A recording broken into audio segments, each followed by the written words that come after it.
Hello, and welcome to the Nurturing Resilience podcast, where me, your host, Leisha Nelson, weaves together the worlds of somatics, science, and energetics to nurture a deeper connection to yourself. This is a podcast that covers a span of topics and ideas, from guest storytelling their rites of passage that catalyzed their resiliency, to nervous system and mind-body health education, to deep contemplation on topics such as cultivating connection to ourselves and others in a complex world. I'm an occupational therapist, somatic practitioner, and body worker, attachment specialist, and baby whisperer, with over 20 years of experience with mind-body connection and supporting matrescence. What you're receiving today and listening today is the uncut version of my podcast. This is where I interview guests and I don't do any editing. You're getting it all in the raw. If you're interested in my podcast, you can find that on Spotify, which is the edited version. And if you're interested in my work, you can follow me on Instagram at Leisha Nelson, and also through my website at leishanelson.com. If you enjoy what you hear today, if you enjoy this podcast, please share it on your social media pages with your friends, your family, your loved ones. Let the world know that it's here. If you really like it, you can follow me and write a review. That's how my podcast gets out to listeners like you. And this important information about the body, somatics, and nervous system can find more people that need it.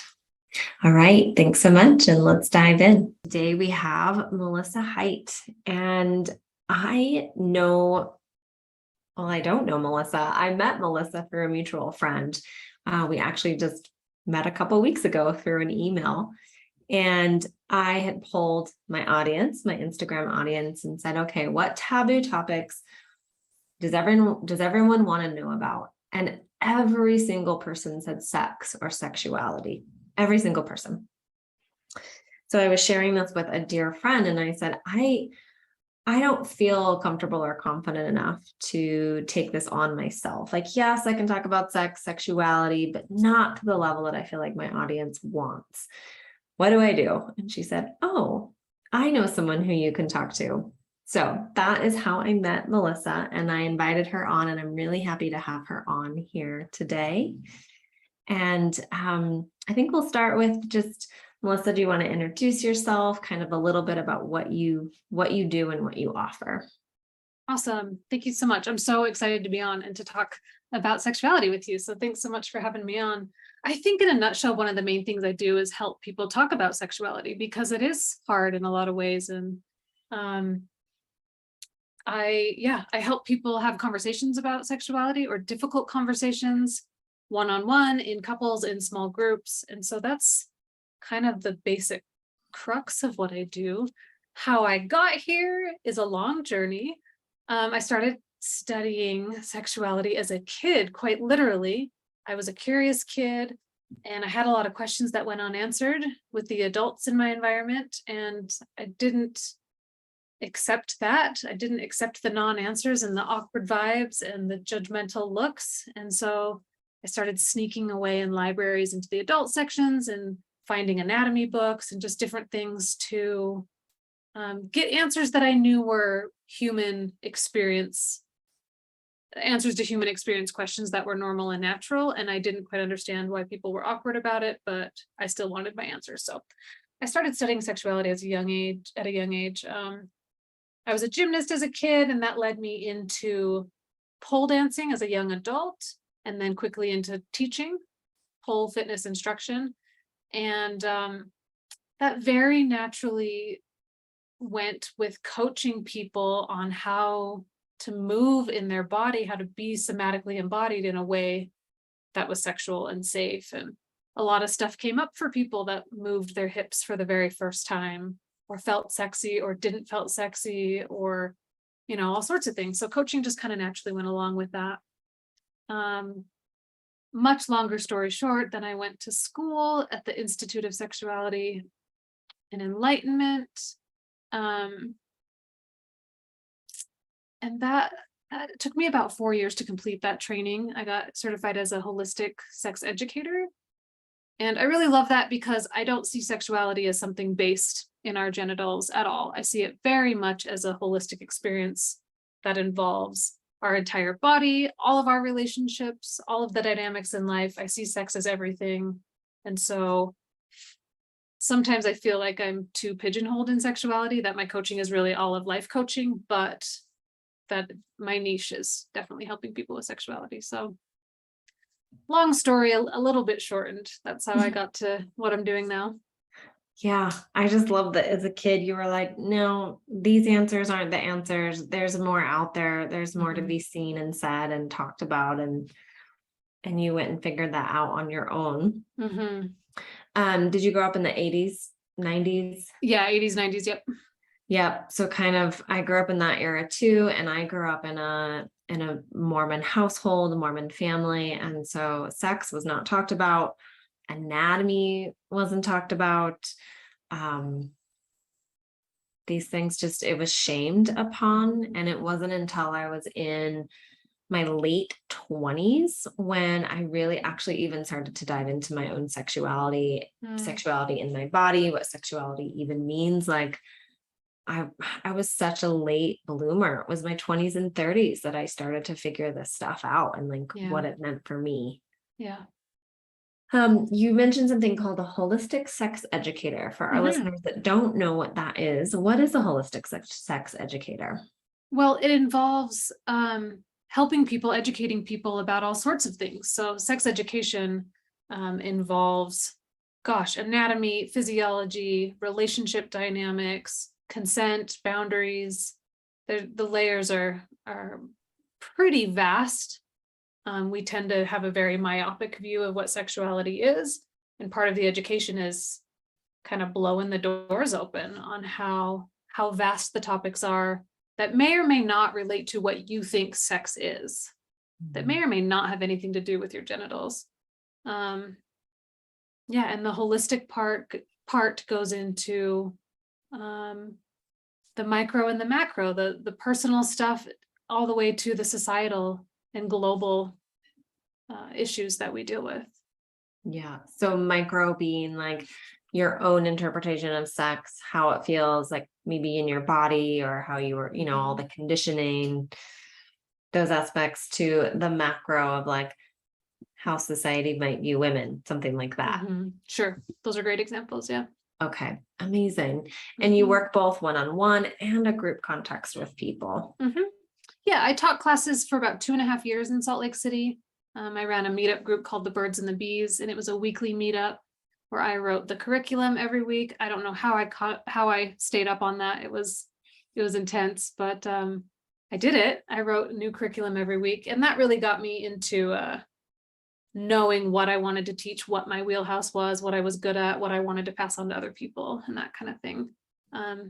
So I don't do a lot of group stuff now. I intend to do a few group sessions next year, but mostly coaching, mostly one-on-one and couples. Amazing. I love it. Yeah. And later we'll share how people can get a hold of you to do some deeper work if they're interested in diving into this with you, for sure. And all of her links will be below in the show notes as well. So this is a little bit of a different podcast than what I normally do. Normally we just kind of have more of a conversation and we just let things flow. And when I reached out to you, you were like, this is really big. That's a lot to do. So we decided to poll my audience. We decided to say, hey, audience, also again, Instagram, a little bit of Facebook, but mostly Instagram. What is it about sexuality? Like, give me your questions. And I got some really good questions. I was actually really happy with the results. So we're just going to take question by question, read through them. We'll see where those flow. We'll answer those. I'm not going to tell people this person asked this question. Like, everything's kept hidden and confidential. So I think we'll just dive in. How does that sound? That sounds wonderful. I love the framework of this. All right. Let's start with this first question. And this is a very broad question, and I can kind of share a little more. This person shared a little bit more, but basically, how can women embrace their sexuality more? Yeah, that's a really broad question. And there's definitely not a one size fits all answer to that. It would be catered to each woman. Um, I think most women, in order to embrace their sexuality, need healing.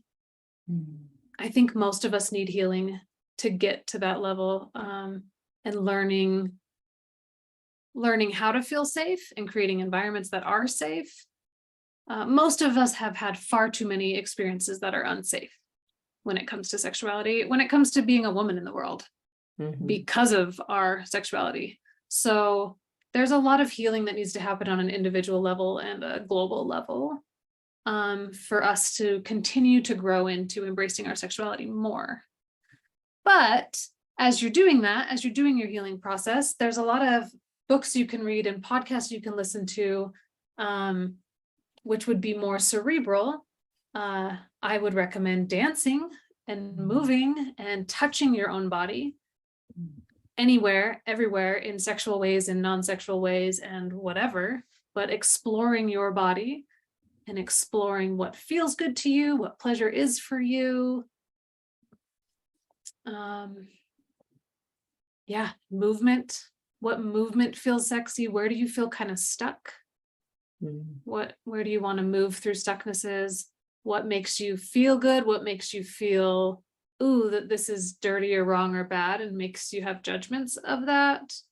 All of it as an exploration. Definitely getting some kind of help, some kind of coaching in these areas is huge if it's something you really want to take on and have some good progress in. I would get a mentor, get some help from somebody who knows how to move through these realms. Yeah, it's almost like if you want to learn how to dance or play soccer, you'd hire a mentor to then learn how to do those things. And so if there is this desire to embrace your sexuality or open yourself up in that way, having someone who's experienced to kind of guide you through those aspects. How did you, this isn't one of the questions, but do you remember kind of your own process of you embracing your sexuality or opening up? Like, was it pole dancing? Is that kind of the moment, or do you have a distinct moment? I'm one of those odd kids, and I've come to find statistically that I'm not that odd. I remember orgasming by about 4 years old, starting to give myself orgasms, facilitate orgasms for myself, which weren't at all sexual. They were very physical. It was very much a physical release for me. And I did that ever since I was a little kid. And so when sexuality gets introduced, like with puberty and hormones, those years, I was really scared. And a lot of it came from my peers. I grew up non-Mormon in a very Mormon environment. And so I became the scapegoat. There was lots of black and white, good and bad, light and dark stuff. So I just became the embodiment of all things evil, even though I wasn't, I was just a kid, but I became the slut, even though I had no experience, and my boobs grew. So she got implants, or she's pregnant, or, all the things. So I definitely stayed away from sexuality as a teenager because I was so scared of it. And scared of, if people are saying this now about me, what's going to happen if I do kiss someone, if I do explore someone's genitals or whatever. So I stayed away from it. So it's been an ebb and flow, a back and forth throughout my life. Yeah. I don't know if there was like a pivotal moment. Yeah. Pole dancing for me was very much me visiting my gymnast childhood self. So like it didn't necessarily feel sexy or sexual to me. I was doing tricks that were cool and using my body in cool ways, and people thought it was sexy, so that's great, but I wasn't trying to be ultra sexy in those times. Yeah. Well, and I'm just going to name pole dancers, so much musculoskeletal strength and core strength. I took a couple classes and holy shit, like I was an athlete and I grew up playing soccer and played soccer for a long time. And I couldn't do shit on a pole. Like I thought I was strong until I took a pole class. Yeah, it's intense for sure. It's a whole other way of doing things. Yeah. I think for me, I'll just share a little bit around, because one of the comments and one of the questions was like, we need more stories of women embracing their sexuality. Like when women embrace their sexuality and show up calm, confident, strong, sexual, it encourages other women to show up that way too. Mm-hmm. And I know for me, when I started doing deeper womb healing and deeper womb work, after meeting a mentor and really not knowing at the time what I was getting into, but something in my gut instinct said, you need to study with her, and this is a path, a direction that you need to go on. That's when I started to embrace my own sexuality, was when I started to connect with my womb and recognize, holy shit, I have this whole organ that I've completely disconnected from in my body. And I needed to do a lot of deep healing work around that for me individually, collectively, what happens on the patriarchal level for society. And that's when I feel like I started to wake up a little bit and just be like, I don't need to feel, mine was all shame-based. I think probably also from being raised Mormon, but being like, I don't need to feel shame for my sexuality or how I show up or how much I do or how much I don't do. And whether that involves, like you said, genitals, whether it does or doesn't involve genitals, like sexuality is such a broad term. And I love how you're making that differentiation that's like genitals or not. And sexuality doesn't have to involve sex or genitals. Yeah. And I like to remind women of that, and just that, like you said, getting help, working on my womb, working on some different somatic practices and aspects, doing some de-armoring work, going to a pelvic floor therapist. Like this has been a journey. I'm still on the journey. Yeah. To embrace that and just be okay. Right. We probably will always be on that journey, I think. I hope. Yeah. It's a beautiful journy. It really is. I do want to speak to embracing our sexuality, and that it is a process, and we will often ebb and flow through an overexpression and an underexpression in our journey to find that middle ground of what is sexual integrity to us as individuals. We can see that a lot in society, this extreme repression and then an extreme overexpression that just feels kind of gross to us, that like shoved in your face, these, images and ideas and stuff. And that's part of the balance. We have to go to this overexpression to balance out this suppression. And you see that a lot with people coming out of religion. That it's a big demographic I work with, is people healing from the religion they grew up in. You see a lot of, they've had so much suppression that they go into doing all the sex and trying all the drugs and doing all the partying, and it's not sustainable. I like to help coach people on ways of like creaking the doors open and opening them a little, and playing in safe ways that don't blast out their nervous systems. But yeah, I just wanted to speak to that, so you can kind of notice where you're at. Are you overexpressed or underexpressed in particular areas, and how can you find more balance there? I really appreciate that. I remember that when I was starting to explore and heal and do some deeper work, I totally went into this overexpressive stage. Like you can go through my Facebook and you'll be like, oh, that's the stage. And I was like, I think with part of that expression is that it also became very externally oriented. It really wasn't based on, because that was part of my healing journey. was this over external orientation Mhm. and versus coming back to me and Mhm. having my sexuality be for me. But Mhm. it was this like, "Blah." I'm a sexual being in the Totally. world. Yeah. Yeah. So I think that's great that you name that and how important that is for anyone Mhm. listening to start to recognize like, yeah, there's an ebb and flow and a wave and a cycle and it's all part of the journey.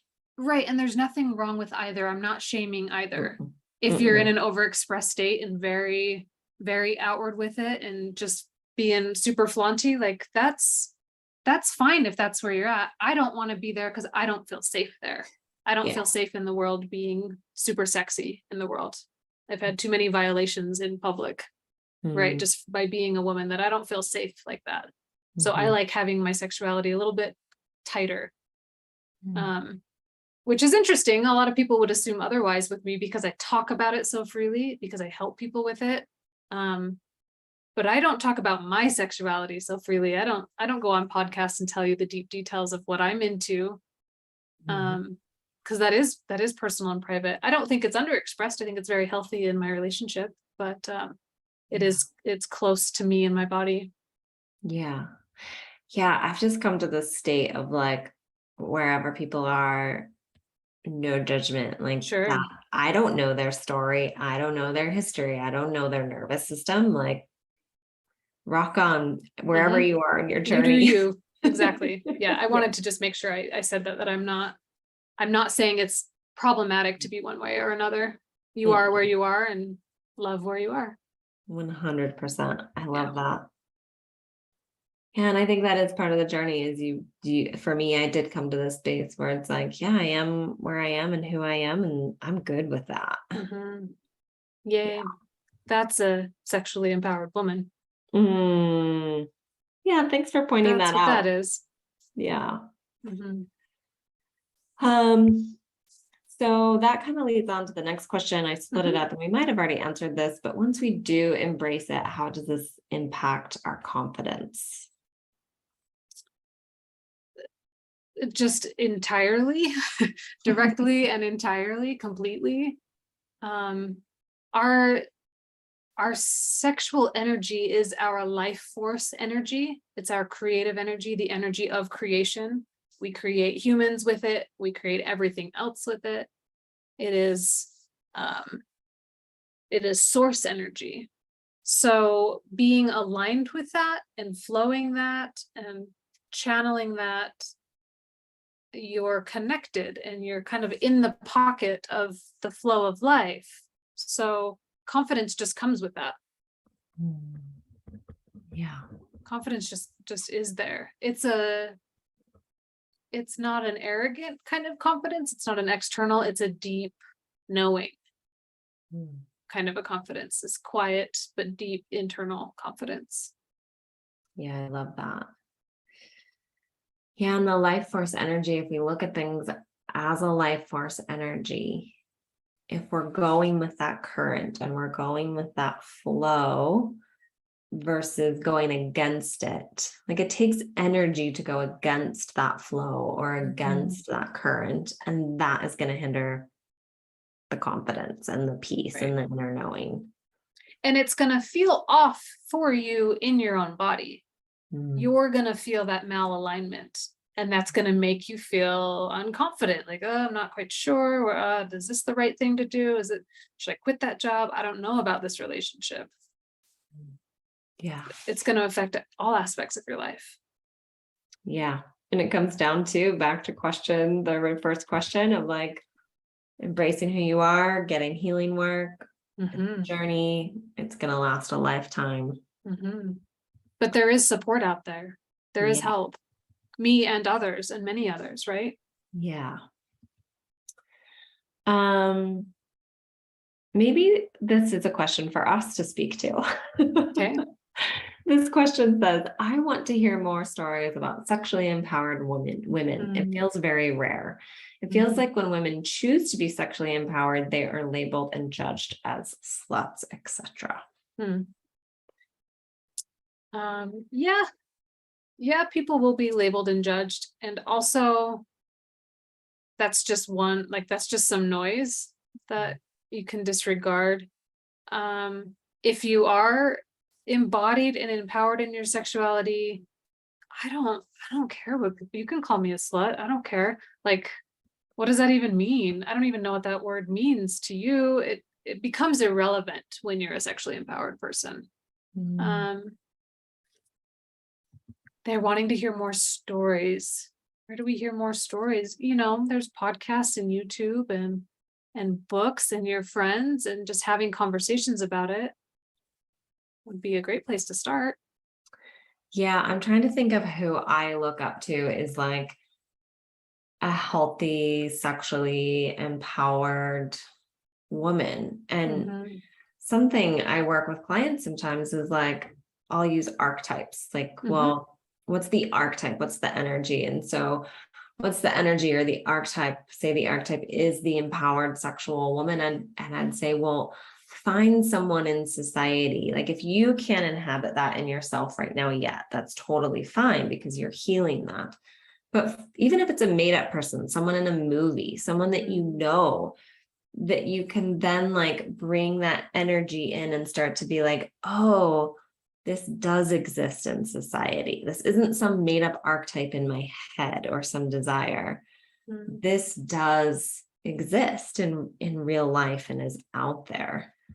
But you know, I think there's a lot of those. I'm totally blanking any right now, but like what, okay, Aquaman, the movie, his mom, I think I it was haven't played, seen it. Tell me about her. oh my God. I think it was played by Nicole Kidman, maybe. Okay. Maybe I'd have to look that up, but she's a badass. And I did this practice, this martial art practice for a while called Kolari, and you fight with long sticks. And she comes into the scene and she's like kicking ass and she's fighting with a long stick. And, you know, she's like older because she's the mom and she's just like fucking hot. Like she's in this really beautiful outfit. And so to me, I'm like, she's doing it all. Like she's saving her son and being the mother. She's looking really good. She's totally empowered. And she just like had this energy of like, I am a badass. I am empowered. And I look good while I'm doing it.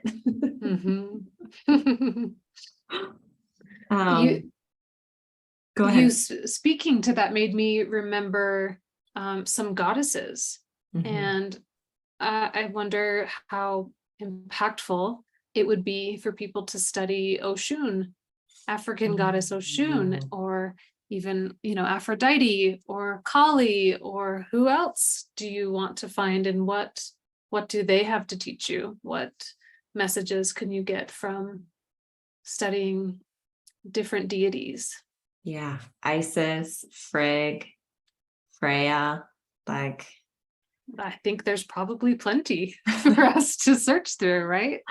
Yeah. Oh, and I have sat with like the energy of Oshan before and just what that feels like in my body and her energy and what she represents to me. And it is really empowering. Really, really beautiful. And then also I would sit with what does empowerment mean to you or look like for you? Because that will mean different things to different people. Yeah. So I can tell you what empowerment feels like for me or what that looks like, but someone will listen to that and think like, what is she even talking about? That's empowerment? No, this is empowerment. So sit with your journal and on your meditation cushion and get clear on what is sexual empowerment? What kind of sexual being do you want to be, and how do you want to proceed in the world as an empowered sexual being? How does that look to you? Yeah. And I like what you said about friends as well. Like have these conversations with your friends, like bring this up, talk about it, because you know, like that's one of the first places to start to feel safe and build your safety. It's like if we, and this is true for trauma work, is like whether it's therapy or mentoring, like that becomes the place to create safety and try out these different things or feelings or experiments. And then that grows into your friendship group. Mhm. And once you know that you can do these things and feel safe there and you have the nervous system capacity for it, it's like, okay, now I'm going to take that out into the world and try that and move through the waves of the ins and outs of this experiment and how it feels and the expansion and the contraction. But it does start in mentoring and coaching in your friendship circles to show up that way and talk about these things. I'm so lucky that I work with sexuality so much that I get to hear people's all the little, like, guess what I'm into, and guess what we did the other day, and guess what my partner does, and all the little joyful stories that I think should be every day. You know, maybe not in the workplace, you know, maybe there's plenty of places where it's inappropriate to bring that up, but with the people that you're more intimate with, like maybe start to share just that you had sex, or that you had a dream, or that you saw something and it turned you on, or that, you know, whatever it is, just having conversations as gentle and minimal as you can, just to make it safe for you. You don't need to go all out with it, but just starting to express yourself in that way could go a really long way for you and your friends who go, oh my gosh, I didn't know I could talk to you about this. I'm really into that too. Or I've never even tried that. I'm going to try that. Yeah, I love it. So great. This one you might not have an answer for, but it's a good thing to kind of get maybe just on people's minds. Getting men more education around cycle tracking and sexuality without signing up for like the woman's class. I am so happy that that's a question. Do you know if that was asked by a man or a woman? It was asked by a woman. Okay. Slightly disappointing, and that's okay. I've taught classes with men. I've taught menstruation classes for everybody, several of them. I will eventually write that course because it is so important for all bodies to be in touch with cyclical nature. We suffer from being plugged into the calendars and the clocks of our time. And we benefit greatly from plugging into the cycles of nature, the natural cycles of the planet and our bodies. And women's menstrual cycles is this beautiful clock that we have. And the more men can be in touch with it, the more wisdom and empathy and generosity they can have. So that is a fantastic question.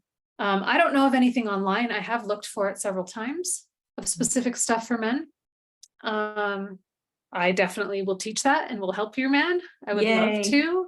There are so many things to learn. That would be so helpful.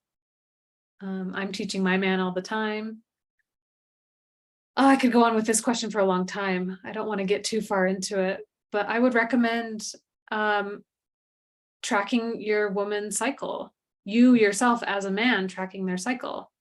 And you starting to make the connections of, oh, she really wants sex in this window. Oh, I really need to help her out a little extra. Like, I'll run the bath, I'll do the dishes, I'll make the tea in this window here. You start to make your own connections and see the very natural ebbs and flows that women go through. And it's a great lesson. It's a great lesson for all of us to not expect us to be the same person every day and to show up in the same way every day with the same amount of energy, the same mental framework. Like, we're different. We go through cycles, and that means we change. And honoring that goes such a long way for everybody's health. And having the support from your male partners is massive. It's just massive. I could really talk about this for quite a long time. And I do intend to write this course at some point. I have one course that is written and complete now, and I have a dozen other in the pipeline. Well, and that is one of them. Please do. And, you know, in this context, I think it was more around the like newer relationship, like, or maybe moving in together, and just, he was curious, like, I want to track your cycle. I want to learn about these things now that we live together, but there's where do I go to as a man, a place that feels safe, like that I can just go and ask the questions that, that don't feel safe to throw out there or to ask Yeah. these things. So Go to me. amazing. All right, I, everyone. Now you know. I have helped a couple dads. I have on my website, I call it like daddy-daughter liaison. I have helped some dads that have hired me to be some kind of intermediary with their 14, 15-year-old daughters because they're single dads and these conversations are awkward and they don't know what they need to be talking about. So I've been an intermediary in a couple of these situations, and it's been such beautiful work to teach both of them, to teach the daughter how to have a period and how to go through these cycles and to have a phone number to call and to learn about products and to call the dad and say, hey, she needs a day off. This is one of those days. Or like, these products aren't working. We need to get these ones, or whatever, however it needs to happen. So I've done work in that way. I've never taught a boyfriend, a partner about the cycle, but for sure I can. For sure I would love to. I love that you do that for the teenagers. I was raised by a single father. My sister and I are 18 months apart. When I got my cycle, it was just one of those things where I went and told my sister, and I was like, I guess I need a tampon now, and just who do I turn to? What do I do? And it's just the conversation of, well, now we need to buy more tampons from Costco now that I have 2 children, having a period versus 1. And it was like, that was it. Like, that was the conversation. Right. Now deal with it yourself.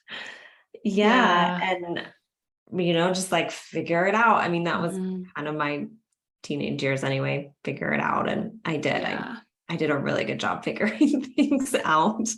My poor mother stole washcloths and cut them into pieces and would use washcloths and got in trouble for destroying washcloths and had to go to her grandma. So grandma would go to her dad and say, hey, there's a reason she's stealing washcloths. You need to help her. She can't take a bath with her little sister anymore. These kind of things. She needed someone and didn't have that. And that's so common. Even with mothers that aren't willing to talk about things or aren't comfortable with talking about things. So it's a very common thing, but we are healing from it. There is getting to be more conversation around having it be a rite of passage and a ritual and a celebration into womanhood. So we're getting better. There's a lot of menstruation educators out there. Yeah. And I do like how it's getting more mainstream. It's just, it is getting more talked about and more norm.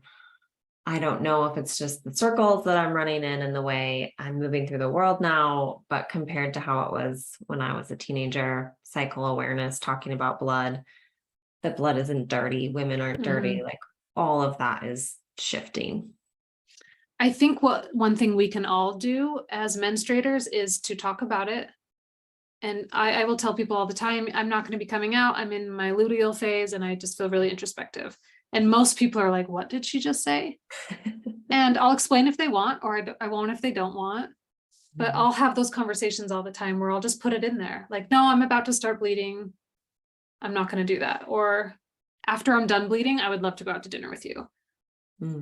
Just adding it into the conversation and making it more normal and mainstream. And people will kind of like tighten up and tense up. And that's the erotophobia.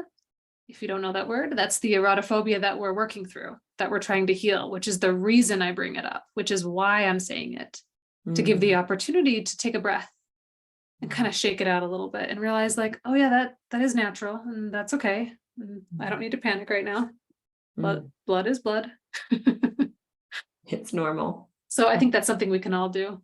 I'm kind of rambling a little bit, but I just had the thought for this boyfriend to follow different Instagram profiles, because there are a lot of Instagram profiles on menstruation education. So find a few and follow them and just start to learn what the luteal phase is, what the follicular phase is. What does that mean? Yeah. And if you're a woman listening and don't know Mhm. those things, like also go follow those Instagram Mhm. accounts. Mhm. It's time. Any favorites coming to mind at the top of No, your I head? really work hard to stay off of social media. Yeah. Okay, fair, totally fair. Yeah, definitely don't have recommendations there.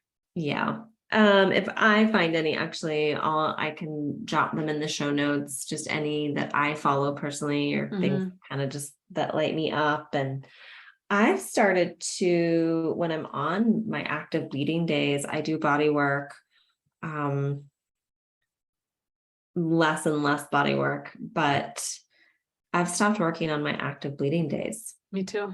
Mhm. And I'm really honest with people. If someone really wants to book and it's my cycle's 99% regular. So I pretty much know. Mhm. But if there is like a small question, I will say to them, like, I will book you here, but I will likely cancel your appointment because I'm going to be bleeding. And Mhm.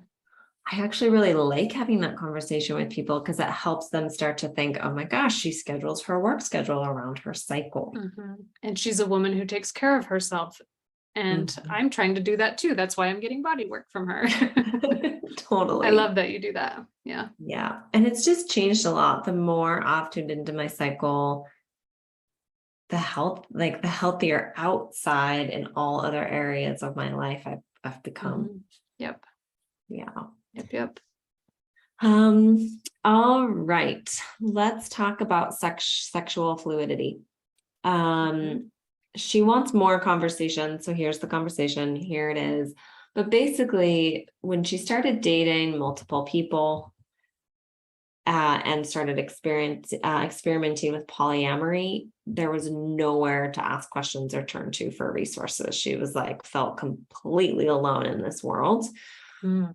I've heard this from some of my friends as well. When in my situation and the ones that I've known, married, wanting to open up the marriage and just being like, who do we talk to about this? Like, Mm. what does this process even look like? So Mm. just wondering if are there resources? Like, what does someone Yeah. do? I feel like that's a surprise to me. I feel like of all groups, maybe gay groups or kink groups are more organized, but right up there with them are the poly groups. There's lots of different poly meetups. I would go to meetup.com or find groups on Instagram or Facebook, that kind of thing, and just look for different poly communities and organizations. I feel like there's a lot of that. I have a resource for where I send all clients that are looking for coaching on polyamorous stuff, because I know a woman that is just like, it's her niche and she's the best. And I just send everybody to her because she's so fantastic. So I know a coach, and I bet she has a group program. I know she has a program, and I'm sure there's group learning in it. Yeah, Her name's Dr. Jolie Hamilton, Joli Hamilton. great, Pretty sure it's drjoliehamilton.com. great. I She's the will. best. She's fantastic. PhD in this stuff. And I recommend everyone working on opening their relationship or questioning whether they want to open their relationship to go seek her work. Yeah. Thank you for that. I will Mhm. find her and put her in the show notes. Great. Yeah, and again, just from watching friends go through this, it's like they did the same overexpression kind of that you talked about. Like they went all in and then shit hit the fan in their marriage Yep. because there was the overexpression. And then one of them was like, I'm not doing this, it created Oh a yeah. lot of turmoil. Yes. And so they were like, we need help. Like if we're Mhm. gonna continue down this path, we need help navigating this path. I find most people exploring poly relationships vastly underestimate the emotional capacity and literacy involved in doing such a thing. Mm-hmm. It's possible, it can be a really beautiful thing, and it can very much work and be healthy and happy. And it takes a lot of work and a lot of conversation and a lot of navigation, and you probably need help with it, and that's okay. Mm-hmm. It's, but if you have two partners, it's not double the work. It's exponentially harder to have multiple partners. Right. And most people, again, don't know how to have those conversations, and so negate them, and messes are created. Yeah. I see that a lot. Yeah. Yeah. And it just, like, again, it just really comes down to the level of communication. And like, I will get into this a little bit with you, a tiny bit of like boundaries, communication, what's working, what's not working, just openly sharing, honesty. And Yeah. if you don't know how to, if you don't know how to do those things with one person or with yourself, how are you going to do that with two people? Right. Yep. Yeah, there's a lot to be said with that. I think the emotional literacy is a big part of things. And I think also, I don't believe in making things fair and even and equal, not evil, even and equal. I don't think that works as well as honoring each person and their particular needs. One person may be okay to do it this way, and another person is like, hell no, that will never work for me. It has to look this way. And I think it's important to honor each individual's needs, and not like, well, you had sex with one person, so I'm going to have sex with one person, so we're even. I find that a lot, and it creates competition within the relationship rather than honoring the individual needs of the relationship. Yeah. It just doesn't seem like that would really work. Right. But there is help. There's a lot of books. There's tons of poly books. And I think there's a lot of meetups too, though. Yeah. So if someone wanted to, like, because I'm obviously naive to this, if I wanted, or a listener wanted to Google, like, would they just Google poly books or poly meetup? Yeah. More Than Two is really great. The Ethical Slut's a good one. Sex at Dawn is good. I'm trying to see my books over there on the shelf that I can't quite see. Yeah, there's some great books out there. Amazing. Yeah. Awesome. We just have 3 more questions. Do you have time for them? I do. Yeah, I'm good. All right. So there are things I'm interested in trying sexually, but I'm not sure how to tell my partner. What is the best way to have these conversations? What a sweet question. Oh, that's so sweet. I would say it just like that. I would find a moment to talk to my partner, and I would say, there are things that I've been thinking about exploring sexually, and I feel scared. I feel scared to talk to you about it, and I want to talk to you about it. Are you open to having such a conversation? I would come in a very direct, clear, and vulnerable way and say just that. I want to talk to you about something. I may want to try something sexually with you. Maybe not. Sometimes we have kinks and fantasies that they are meant to stay fantasies. And when we live them out, it doesn't really turn out. And it is better just to like have it be a fantasy. That makes sense. So I would approach it in like over dinner when it's a quiet time together and you have this soft, sacred space, and say it just like you asked the question. Vulnerable, clear, direct. And if you need more help with it, again, get some support. I love how you say vulnerable, clear, direct. Like when I show up that way with my partner, regardless of what we're talking about, the conversation goes so much better. Yeah. Versus if I haven't made it clear in myself first, and I'm still in my head and I'm still figuring things out, and I show up and I'm like super tangential and I'm like, I want this and I might want this and I don't know, and then this, and he's like, I don't even know what. How do I locate you? Where do I find you? What do you even want? What are we doing here? Right. Yeah, be very clear. And the first conversation might be, I'm scared and I'd like to have a conversation with you if and when we're ready. The first conversation might not be the conversation. It might be bringing up that you want to have a conversation. And then you get to dissipate some of the energy and the stress, because then you see your partner goes, yeah, sure, I want to know, or, however they react, but it'll probably relieve a lot of your stress. And then you can start on a conversation then, or come back to it later and say, okay, I have this fantasy, or I have this thought that we do this thing this way. It may or may not work. I may or may not like it, but I kind of want to try it. And then you get to navigate that.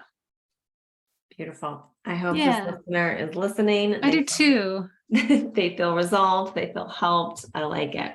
I really like that question. I feel the sweetness. I feel the tenderness behind it of like wanting to try something new and vulnerable. And I hope they're in a safe relationship where they can do such a thing and navigate it well.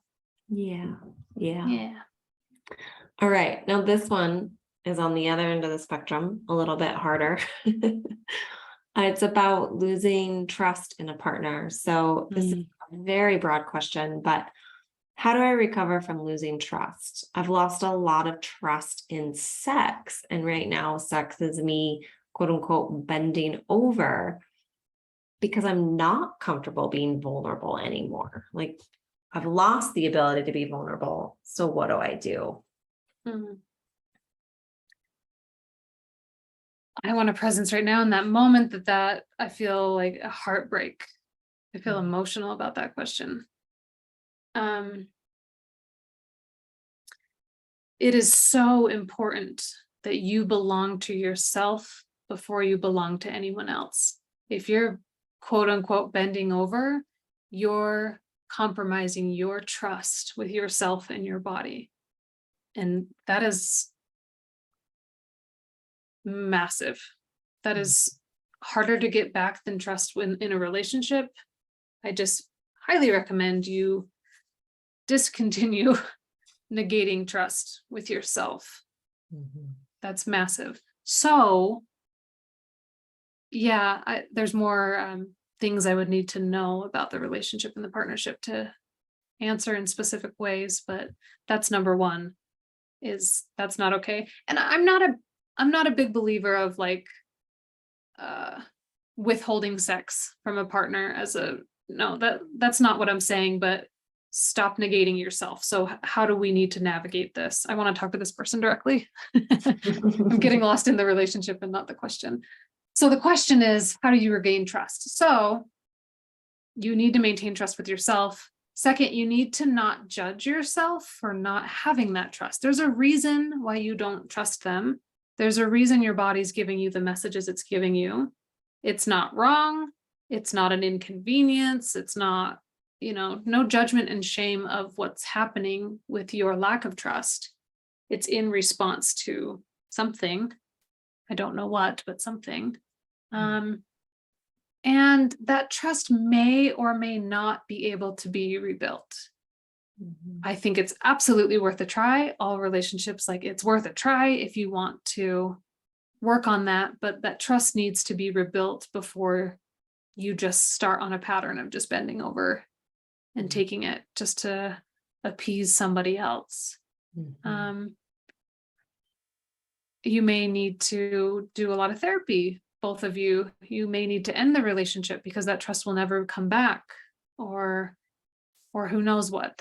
Yeah, big question, loaded question. I feel like I'm a little bit all over the place with answering it because there's a lot of detail not there.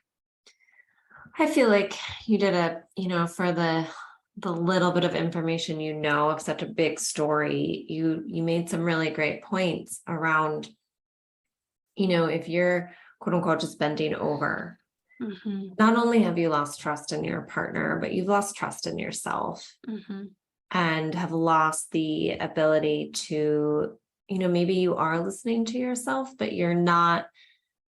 So if you're getting a no, your body's a no and your brain is a no, but you're doing a yes anyway, that to me is where the trust gets broken and where it's really hard to be vulnerable with other people when my yeses and nos are kind of mixed up or not truthful. She's eroding her self-trust every time she does that. Yeah. And I want to say, like, it's not just this person. This is happening so collectively on so many levels where women don't actually, it's actually one of the first things I start to address in my womb work with women is getting really solid on their yeses and their nos from their body. And if there's been a lot of trauma, the whole lifetime of mixed up yeses and nos, it takes some time to get really clear on like, this is a yes, this is a no.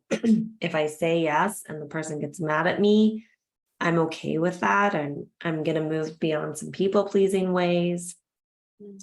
So it is a really big thing here. Yeah. This is big. Yeah.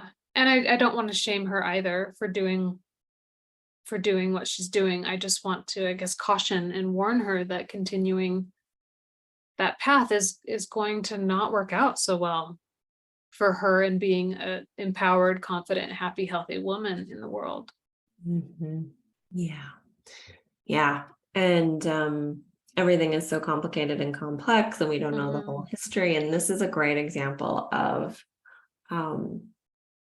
reach out and get some help from a sexuality coach, from a womb coach, a somatic coach, a therapist, right? Depending on your style of receiving help. Take a breath for that big one. All right. Last one, sex and postpartum. I don't know if this is something you deal with a lot, but how to carve out time? How do we make it fun for us again? Or is it just, is this just how it is now that we have a baby? Like sex sucks and it doesn't happen very often. Yeah. Oh. So I think one of the first steps is accepting that it is different. Your sex life is different. You're a different person. Your partner's a different person.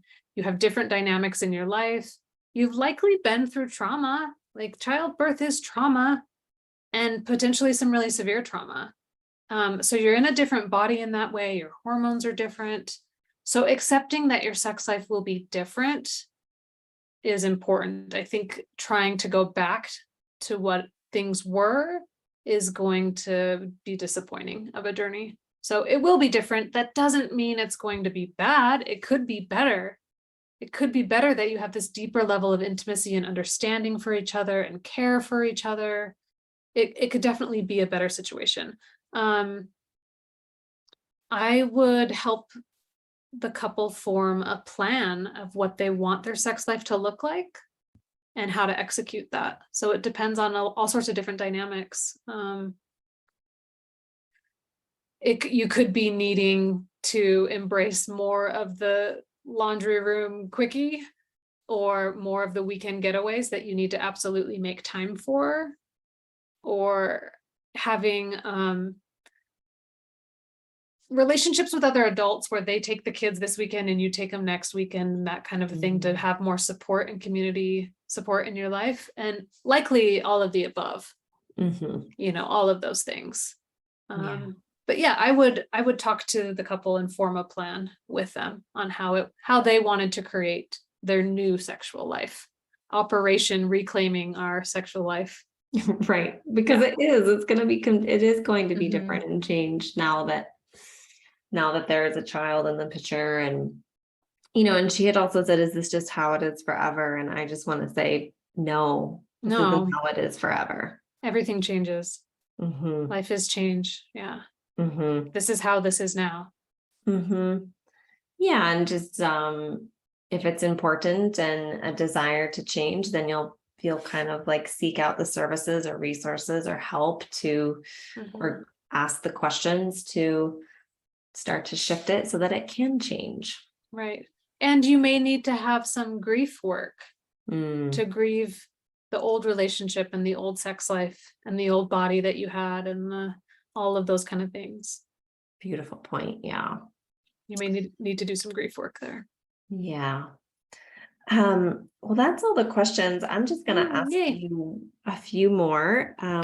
One, only just from talking to you, I know that you've started to do a lot of work with boundary work, and I just want to give you a moment or an opportunity to share kind of what you're starting to, what you already have done, but you're offering classes and you're doing coaching on boundary work. So I'd love for you just to share a tiny bit about that. Yeah. So with COVID, it became clear that I needed to transition all of my work into online curriculum. And it was very clear to me that the first thing that needed to happen was boundary work. It's the most fundamental aspect of any of the work that I'm going to build on that we often struggle with, and we often just don't understand some really basic stuff about how boundaries operate. My focus is definitely on internal boundaries. So not in the conversations you have with your partner, but in the conversations you have with yourself, and in the commitments you have with yourself, and in the what counters those commitments when you struggle with maintaining those commitments. So I work deeply with people on their relationship with themselves and learning how to honor those internal boundaries. So I wrote an online course, and it's combined with a coaching program. It's pretty in-depth because, like you said, it takes people time to learn their yeses and nos, but also then like there's a whole nother layer of honoring them in the world. Like, I know I don't want to have sex with this person, but I'm still going to anyway. That creates an effect. To know that you don't want to do something and then to follow it up with your actions, that's monumental, that's challenging, and it takes support. So the coaching program is one-on-one coaching as well as group coaching. And I'm kind of in people's back pocket, so they can call me up and like, hey, I have to have this conversation with my mom, and I'm afraid to say that I'm not coming to Thanksgiving dinner, and I think I'm going to cave. And I will talk them through that, because we need to have the experiences in real time. There's great concepts that I deliver. There's great lessons in there. There's a lot of good work and a lot of great homework, but it comes down to implementing it into your life and having support in real life with how to navigate having boundaries. Because usually we're accustomed to navigating how to people please, and then how to try to take care of ourselves later when we're so depleted and so exhausted and so violated often. So yeah, online coaching program, online course with coaching program. It's called Boundless Living. Awesome.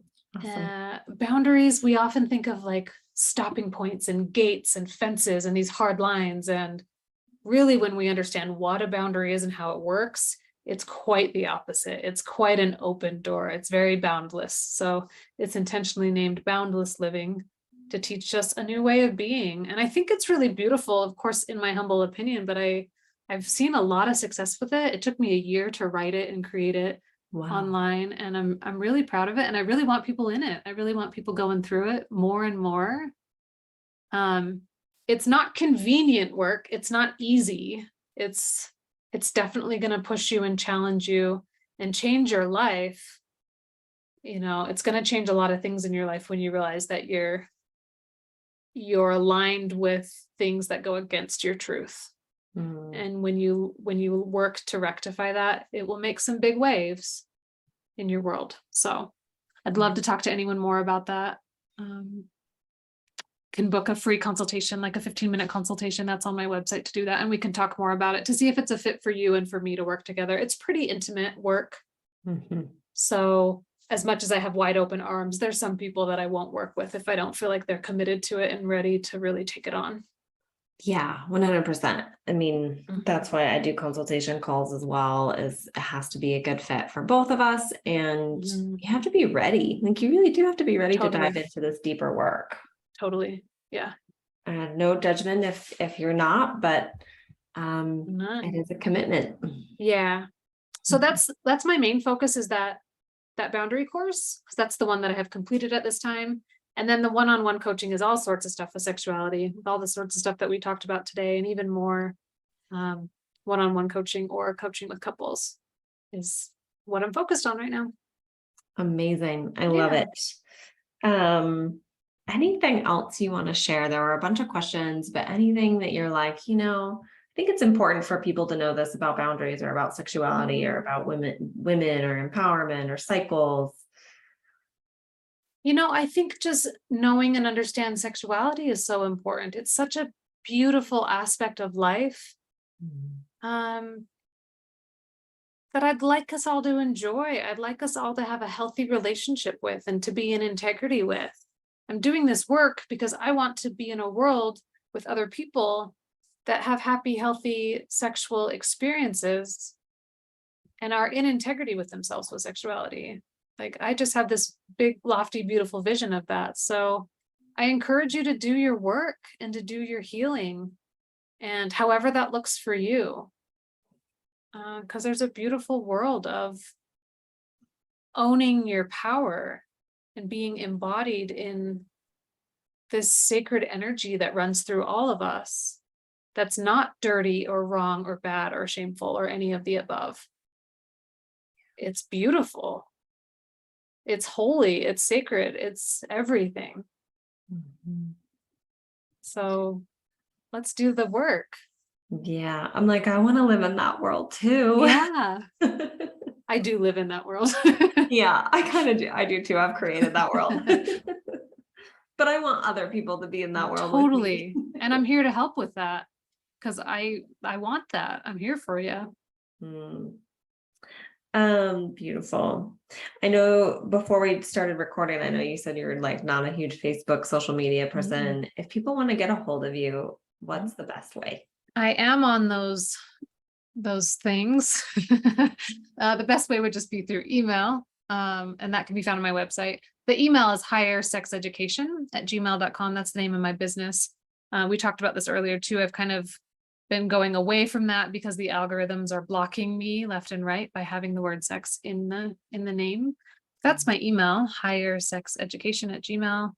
And my website is just my name now. It's no longer highersexeducation.com. It is now melissallhite.com. I imagine we'll just put that in the show notes so I don't need to spell it for you. Yep, we'll be Well, down below. that'll link you to scheduling with me, more information about the consultations that I offer, more information on boundless living. There's podcasts on there that I've done in the past and some blogs that I've written and a bio page. Yeah. Go have fun and play around. Yeah, it's a great website. I was on there looking at it, reading you. about you, reading some blogs. So go check it out. Book a consultation call. If anything today you were like, oh my God, I need to work with a holistic sex educator, or I've got these boundary things, like please definitely reach out to Melissa. And yeah, thank you. Yeah, I really appreciate you having on today's episode. Thank you so much. This has been so great to talk about. I love having conversations about it. I think it's important and healing. So thank you for giving both of us the space to navigate these things. Yeah, super Appreciate welcome. you.